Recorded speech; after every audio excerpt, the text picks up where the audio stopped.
Em novembro de 1993, Snoop Dogg lançou seu clássico álbum de estreia Dogg Style. Quando esse álbum foi lançado, em 93, Snoop Dogg já estava extremamente popular, vindo do sucesso do álbum de estreia do Dr. Dre, The Chronic, que havia sido lançado no ano anterior e que acabou ganhando platina tripla até o lançamento de Dogg Style. Hey yo, hey yo, hey yo, hey yo, hey yo, hey yo, hey yo, Raps. Hey yo, eu sou Estilo Livre Biggs e hoje vamos ver sobre a história por trás do clássico Dogg Style do Snoop Dogg. Já deixa seu like, inscreva-se no canal, que isso motiva a trazer cada vez mais conteúdos inéditos e super detalhados. Já deixou seu like? Já se inscreveu? Então vamos pro vídeo. O álbum The Chronic, lançado em dezembro de 92, contribuiu significativamente para a notoriedade de Snoop Dogg, apesar de não ser oficialmente reconhecido como um álbum colaborativo, uma vez que Snoop Dogg aparece em quase todas as faixas. Mais da metade do álbum, incluindo os singles F with Dre Day, que atingiu o número 8 na Billboard Hot 100, e Nothing But a G-Thang, que atingiu o número 2 na Billboard Hot 100 e recebeu platina. Deep Cover, de 92, foi a introdução de Snoop Dogg ao mundo, mas The Chronic é a parte mais importante da história por trás de Dogg Style, pois The Chronic foi um dos, se não o mais bem-sucedido comercialmente álbum de rap até aquele momento. Com todas as pessoas que ouviram The Chronic, Snoop Dogg deixou uma grande impressão, o que gerou muita expectativa. Naturalmente, as pessoas queriam ouvir mais dele. Inicialmente, Snoop Dogg estava feliz por ser o cara que estava em The Chronic e não tinha aspirações de criar seu próprio álbum e ser uma estrela. Mas com toda essa atenção, chegou a vez de Snoop lançar seu próprio trabalho. Durante a produção de Dogg Style, Snoop Dogg trabalhou extensivamente com Dr. Dre e The D.O.C. Dr. Dre e Snoop já tinham uma ótima química juntos, o que é evidente pelo trabalho em The Chronic. Dr. Dre é acreditado como o produtor de Dogg Style em sua totalidade, embora haja controvérsia sobre isso, mas falaremos mais sobre isso depois. Snoop Dogg gostava muito de filmes da década de 70, o que serviu como uma grande inspiração para a criação do álbum, juntamente com a música na qual Snoop e Dr. Dre foram criados ouvindo. The D.O.C. também ajudou tremendamente Snoop com suas rimas. Em uma entrevista recente com o Drink Champs, ele explicou como Snoop costumava rimar por 30 minutos seguidos, nos quais havia momentos monótonos misturados com alguns interessantes. The D.O.C. ensinou a estruturar suas rimas, dizendo a Snoop para ir direto ao ponto e não entediar sua audiência. Antes do lançamento do seu álbum de estreia, dizem que Suge Knight não queria que a primeira música de Snoop Dogg como principal artista estivesse em Dogg Style, e essa música se chama Don't Give a F, que acabou aparecendo na trilha sonora do filme Poetic Justice, lançado no verão de 93. Essa era originalmente uma música do Snoop e tinha duas versões originais diferentes. A história contada é que as pessoas nos bastidores do filme Poetic Justice queriam Snoop na trilha sonora, mas Suge não queria que essa fosse a primeira música de Snoop Dogg como artista principal. Kurupt rimou o verso de Snoop e Snoop apareceu apenas no refrão. Daz Dillinger e Kurupt escreveram seus próprios versos no final da música. Por causa disso, ela se tornou uma faixa do Da Dogg Pound e é conhecida como a primeira música do Da Dogg Pound. Mas até então tudo parecia estar indo bem pro Snoop Dogg, até que seu mundo virou de cabeça para baixo em agosto de 93. Snoop e seu segurança estavam envolvidos em um tiroteio que resultou na morte de Philip Voldemarian. Se condenado, Snoop teria passado o resto da vida na prisão e a história do rap teria sido mudada para sempre. Isso foi um grande problema porque não apenas alguém perdeu a vida, mas nesse momento havia um enorme movimento contra a música rap. As pessoas na mídia a consideravam violenta, misógina, vulgar, entre outras coisas. C. Delores Tucker é uma pessoa notável por ser contra o rap, e uma vez que o Dogg Style foi lançado, ela questionou profundamente o álbum. O caso envolvendo Snoop só foi finalizado em 96, com Snoop sendo absolvido. Snoop seguiu em frente, comparecendo em duas capas icônicas de revistas, pouco tempo após o incidente envolvendo Philip Voldemarian. Em setembro de 93, Snoop Dogg apareceu na primeira edição da revista Vibe e também ao lado de Dr. Dre na capa da revista Rolling Stone. Snoop Dogg e Jimmy Iovine, cofundador da Interscope Records, que distribuía para Death Row Records, entraram em conflito por causa de Snoop não querer aparecer na capa da Rolling Stone. Em vez disso, ele queria aparecer na The South, porque era mais direcionada ao hip hop. Jimmy tentou convencer Snoop dizendo que a Rolling Stone era internacional e tinha um público mais amplo. Snoop Dogg eventualmente concordou em fazer a capa e acabou realmente valendo a pena, pois o introduziu a um público completamente diferente. Os brancos agora sabiam quem era o Snoop Dogg, o que o surpreendeu. Snoop disse que a sua aparição na revista Rolling Stone aumentou drasticamente as vendas de seu álbum. O primeiro single a ser lançado do álbum foi Who I Am, What's My Name, lançado no início de novembro de 93. Esse single alcançou a 8ª posição na Billboard Hot 100, recebendo certificado de ouro. No final daquele mês, Dogg Style foi lançado, alcançando o número 1 na Billboard 200 e vendendo mais de 800 mil cópias em sua primeira semana. Foi o álbum de rap mais esperado até aquele ponto. Até hoje, o álbum é 4 vezes platina. No momento do lançamento, ele estabeleceu o recorde de ser o álbum de rap mais vendido rapidamente e também o álbum de rap mais vendido por um artista estreante. A arte da capa do álbum foi feita pelo primo de Snoop, Joe Cool. Sobre a arte, Joe disse: Snoop veio até mim e disse: "Quero que você desenhe minha capa, cara." Eu disse: "Você está falando sério?" Ele disse: "Sim, vamos te pagar. Vamos te dar algum dinheiro." Ele me deu a ideia dizendo: "Bem, o Dr. Dre realmente quer uma imagem de mim em cima de uma casinha de cachorro, estendendo a mão para bater na bunda de uma cadela ou algo assim.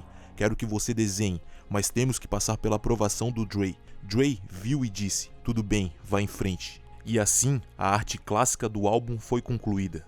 Algumas histórias de diversas fontes diferentes circulam sobre o álbum, se ele realmente foi finalizado ou se ele foi feito às pressas para ser entregue.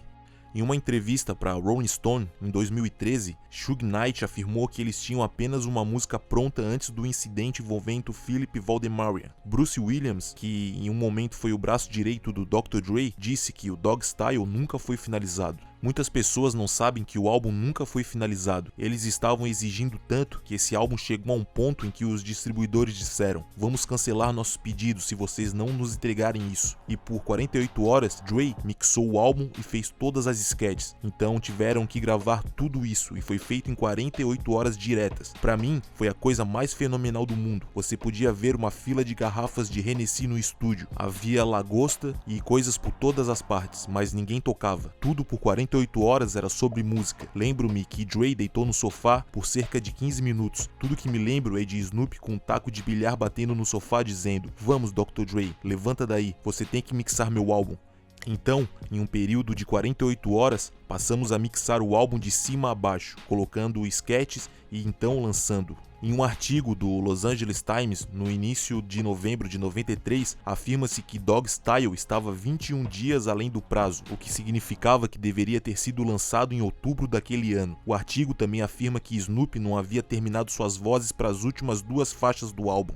Jimmy Iovine ficou ansioso questionando se Dr. Dre atenderia seu último prazo, um prazo que Dre cumpriu com o álbum sendo lançado mais tarde, em novembro. Um artigo do Los Angeles Times também relatou sobre a pressão dos varejistas e da própria empresa de distribuição da Interscope para o lançamento do álbum. No artigo para a capa da Rolling Stone de Dre e Snoop Dogg de 93, é declarado que 2 semanas antes de Dogg Style estar programado para chegar às ruas, Dr. Dre se recusou a deixar Jimmy Iovine ouvir mais do que 2 músicas do álbum. Também nesse artigo, Dr. Dre menciona sua coleção de rolos de gravações musicais. Ele aponta que tinha 35 ou 36 rolos de músicas de Snoop, sendo que cada rolo continha 3 músicas. Dos 35 ou 36 rolos, Dre disse que só gostava de 5. Com uma matemática simples, isso significa que, se Dre estiver dizendo a verdade, ele tinha de 105 a 108 músicas de Snoop Dogg que ele fez durante a produção de Dogg Style. Ele acrescentou ainda que esse era apenas um pequeno exemplo do quão a fundo ele estava indo para fazer esse álbum. Há várias músicas que foram feitas durante as sessões de gravação de Dogg Style que não entraram no álbum por várias razões, enquanto há músicas dessas sessões que foram para outros projetos. Para esse vídeo,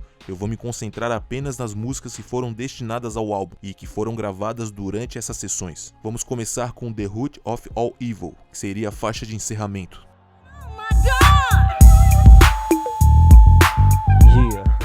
Essa música tem a participação de Teena Marie. Root of All Evil permaneceu inédita por anos até finalmente aparecer na compilação de 2009 Death Row The Lost Sessions, Volume 1. Outra faixa que aparece na compilação Death Row The Lost Sessions Volume 1 é a faixa Dog Style. Ela apresenta vocais de Jul e George Clinton. É dito que essa faixa deveria ser a introdução do álbum Dog Style, sendo auto-intitulada. Doggy style, baby. Doggy style.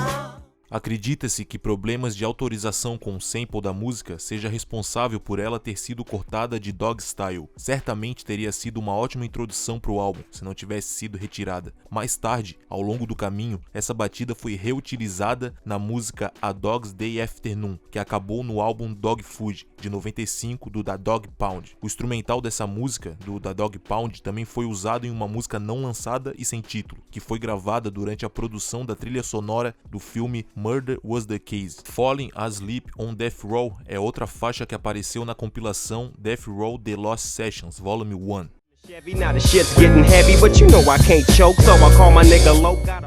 A última faixa sobre a qual eu vou falar do álbum Death Row The Lost Sessions Volume 1 é a música It a D. Essa música foi mencionada durante o artigo de Snoop Dogg com a Rolling Stone em 93, quando ele apareceu na capa ao lado de Dr. Dre.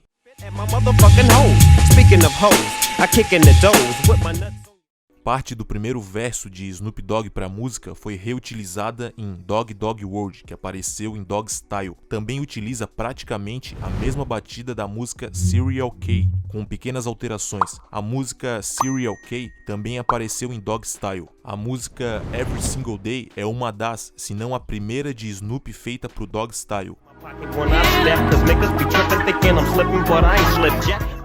A versão original da música tem Snoop Dogg, Nate Dogg e Kurupt. Snoop Dogg reutiliza algumas partes da sua letra da música para G's and Hustlers, que apareceu no Dog Style. Every Single Day permaneceu inédita por anos, até finalmente aparecer em Death Row Presents, da Dog Pound 2002, uma compilação da Dog Pound lançada em 2001.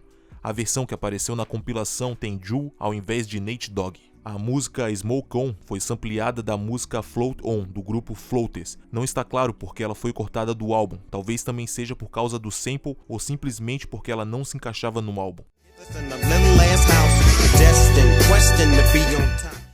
Nada está oficialmente confirmado, mas essa música é definitivamente uma joia rara. Big Bees é uma faixa curta com apenas 1 minuto e meio sobre a afeição de Snoop por garotas grandes. Por último, mas não menos importante, há uma música intitulada Poor Young Dave, que permaneceu inédita até 2009, quando The Chronic, Relit and From the Vault foi lançado.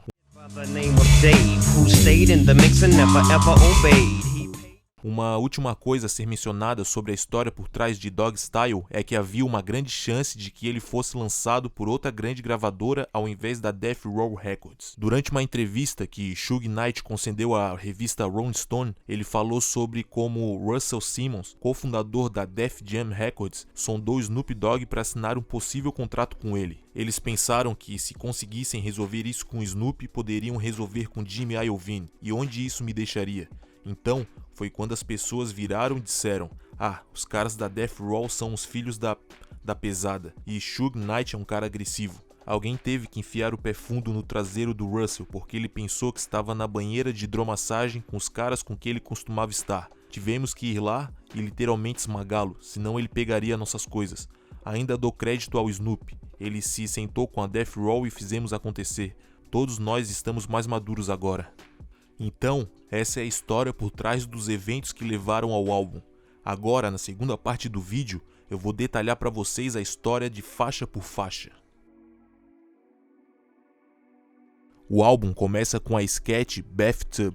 Essa sketch faz referência ao clássico filme Superfly, de 1972. Ron O'Neal, que interpretou o personagem Priest em Superfly, fala sobre deixar o negócio da cocaína nessa sketch. Snoop faz referência a sair do jogo também. Warren G, que faz parte da sketch, diz a Snoop para não sair do jogo, semelhante ao personagem em Superfly, que tenta convencer Priest a não fazer o mesmo.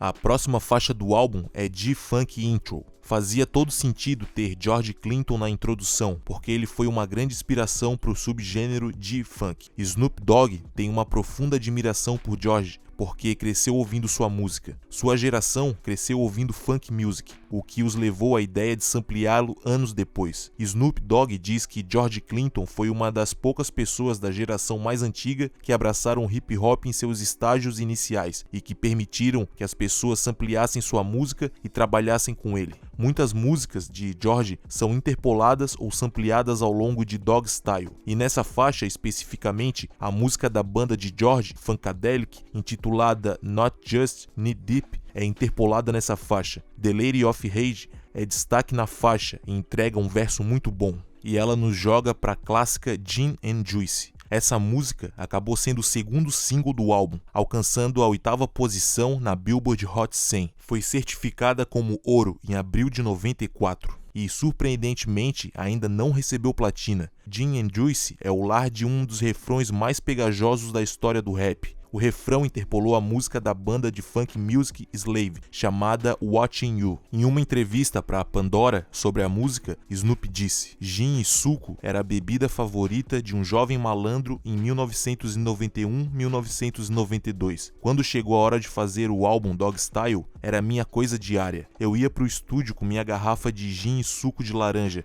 e Dre tinha uma jarra grande cheia de gin e suco. Estávamos no estúdio um dia e alguém estava cantarolando aquela música Watching You, da Slave. Nós transformamos isso em rolando pela rua, fumando maconha, bebendo gin e suco, e fizemos acontecer a partir daí." Inicialmente, Snoop misturava seu gin com um suco de fruta Super Suckle, mas depois ele trocou pelo suco de laranja Donald Duck. No início desse ano, Dr. Dre e Snoop Dogg se uniram para lançar a mistura já pronta com o nome de Gin and Juice. No entanto, há controvérsias por trás da música. Emmanuel Dean, um produtor que trabalhou com Snoop Dogg e o da Dogg Pound no passado, afirmou que nunca recebeu crédito por seu trabalho. Ele disse: "Mas eu sei que fiz Gin and Juice, e eu sei que o Dr. Dre não consegue tocar nenhuma música. Ele definitivamente fez a batida, mas quero dizer, no que se diz respeito à música, ele assistiu e eu definitivamente fiz o que tinha que fazer, você sabe. E eu pedi crédito e dinheiro, e quando ele disse pra quê, eu já tinha um contrato de publicação oferecido pela BMI. Eu o deixei responder do jeito que ele queria, e quando ele disse pra quê, naquele momento eu pensei, ok, estou indo pra BMI. Então, no dia seguinte, voltei para ele e disse: sexta é meu último dia. Acho que ganhei cerca de 5 ou 6 mil dólares trabalhando com ele. E eu toquei Gin and Juice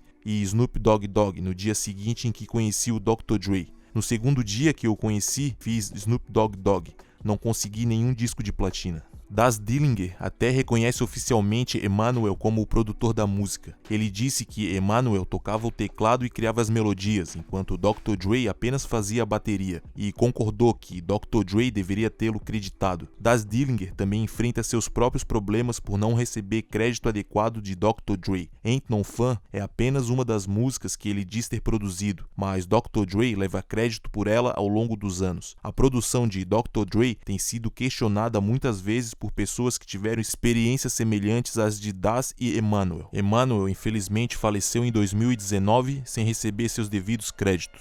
A próxima faixa do álbum é o interlúdio intitulado W Balls. W Balls é uma estação de rádio fictícia liderada pelo DJ Salt Nuts, que é dublado por Rick Harris. Ele fez muitos trabalhos com Snoop Dogg, aparecendo em suas sketches, vídeos e filmes, mas talvez seja mais conhecido por interpretar o personagem Malvo em Todo Mundo Odeia o Chris, e infelizmente faleceu em 2016.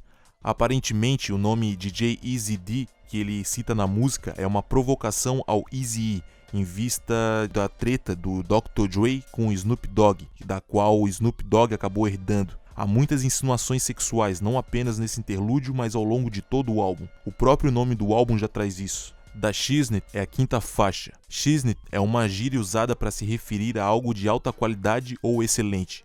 Segundo o Snoop Dogg, essa faixa foi toda no improviso.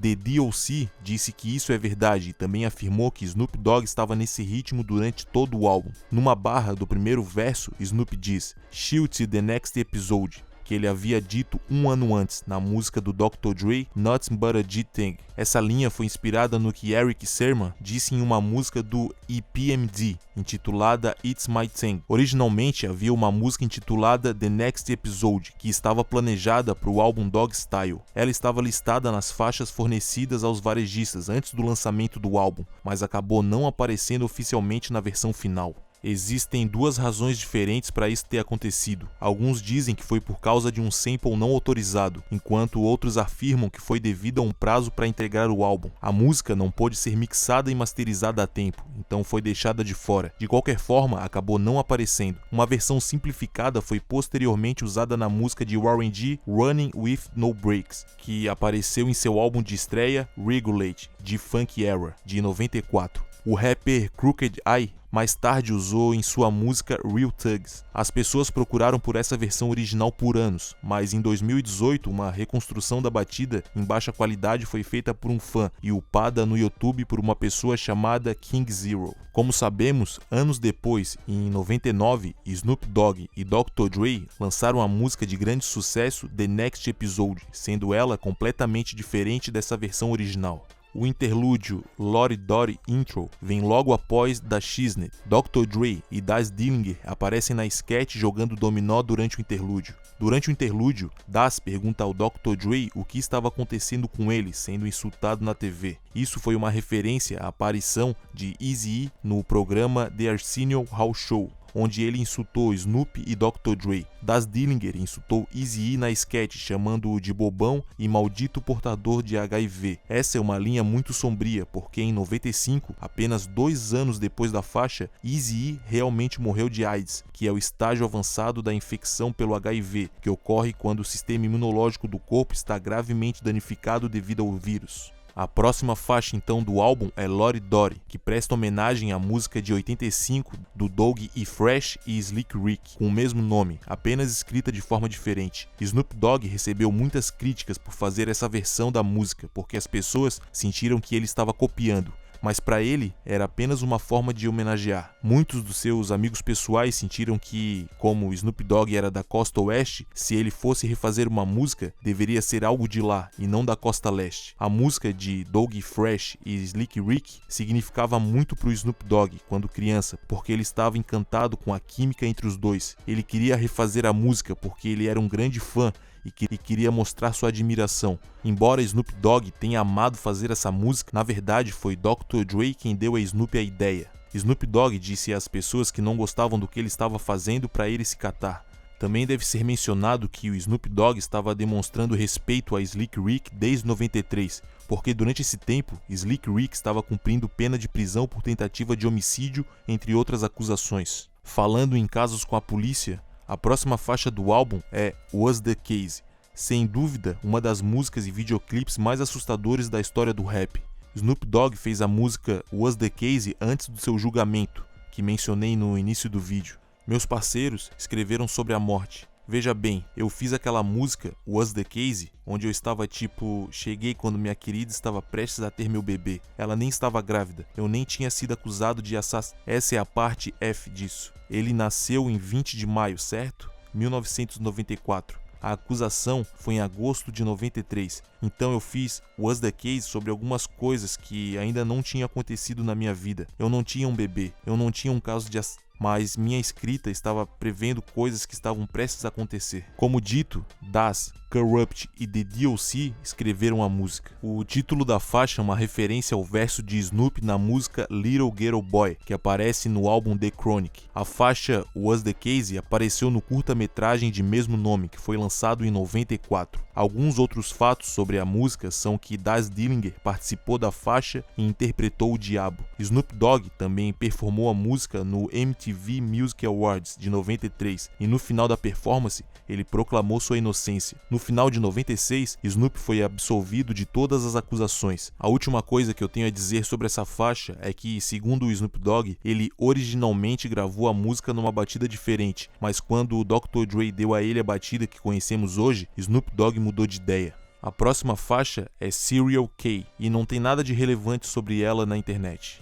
Depois disso vem a faixa Who I Am, What's My Name. Como mencionei anteriormente, foi o primeiro single do álbum. Jewel, a primeira dama da Death Row, faz o refrão na música e ela arrasou completamente. Um refrão tão icônico. A música em geral é uma interpolação inspirada na música Atomic Dog, de George Clinton. Falando sobre a música, Snoop Dogg disse que costumava sair com Dre todos os dias. Certo dia, enquanto estavam andando de carro, a música Atomic Dog tocou e Snoop substituiu o refrão da música cantarolando Snoop Dogg Dogg. Eles imediatamente foram para o estúdio criar a música. A música For All My Ends and B's vem depois dessa faixa, e Snoop Dogg não tem um verso próprio na música. Ele só aparece na ponte perto do final. The Lady of Rage, Corrupt e Daz Dillinger também participam da música e ela tem 3 versos, um para cada.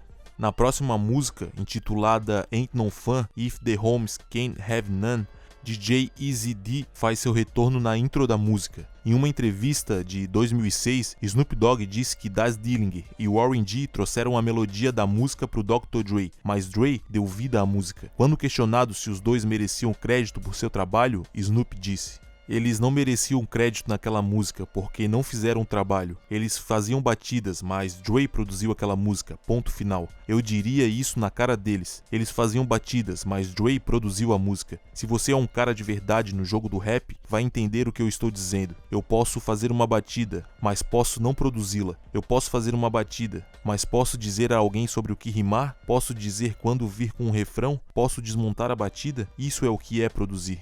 É importante observar que isso é o que o Snoop Dogg disse em 2006. Mais uma vez, eu vou me referir àquela entrevista que Suge Knight deu a Rolling Stone em 2013. Nessa entrevista, ele disse especificamente que Ain't No Fun foi feita por um dos seus amigos chamado Pooh, dos Mad Sound Bloods. Os Mad Sound Bloods são uma subdivisão dos Bloods. Além disso, nessa entrevista, Suge afirma claramente que Daz Dillinger praticamente produziu inteiramente o Dogg Style.